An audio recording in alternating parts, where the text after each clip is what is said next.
All right, Utah State fans, the time has come for the number one play of this Utah State football season, and I had to pick two plays because both were equally important. First one, 4th and goal stop against Utah on our home field to break that long losing streak we had against them. And then number 2 was the 4th and 3 stop against La Tech, which essentially gave Utah State the WAC championship. Jeremiah, when you were watching these two plays happen, first the Utah play, what was your reaction to that?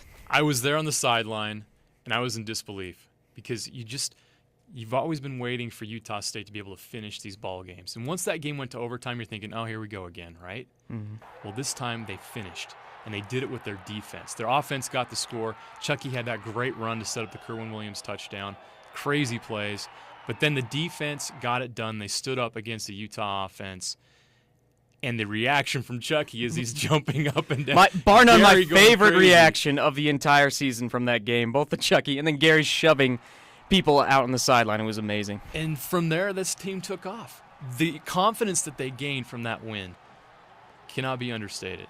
They made the run that they did to get to 10 wins, but it all started, I believe, with that overtime stop. It was really a reverse Auburn from last season. Right. Going to Utah State like I did and watching some of the games we had against Utah, to get a win like that and to watch the defense finally get a stop, like you said, and it was a great play by, maybe the most underrated player on that Aggie defense. We talk about Boj a lot, but Will Davis, who's always in position, makes a great play on that ball. That particular play, a microcosm of his season, he's never out of position. He was always making plays for the Aggies.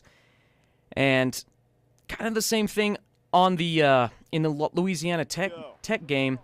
Playmakers making plays. Jake Dowdy in that game, before he makes that stop on 4th and 3, he picks off Louisiana Tech in the fourth quarter as they're marching down the field to score again. You just never saw that from Utah State defensive players. They made stop after stop for them all season long. And that comes from Gary and what he's done with that defense, bringing the right players and then teaching them the right schemes and the right way to play the game.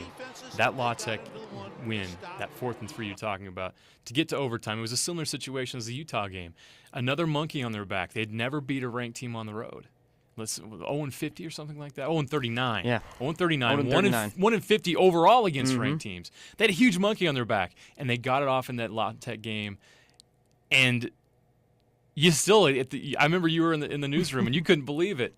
You jumping up and down because you thought here we go again, because they had this big lead and then it's gone, and then you go to overtime. You're on the opposing team's home field. They've got all the momentum, and you're thinking this is where they blow it. They didn't. Once again, the defense stepped up and got it done in the clutch, and that shows the growth that this program has made in 4 years under Gary Anderson. They're winning those games now. And that was a great example. Both of those plays, the biggest plays of the season, where this team showed that they can finish big games and get big wins. Let's just hope that defense can make plays tomorrow against Toledo. I'm thinking they will. I don't expect it to stop now. But fans, that is the list. Thanks for watching, and good luck to the Aggies tomorrow as they take on Toledo at 2:30. Tune in.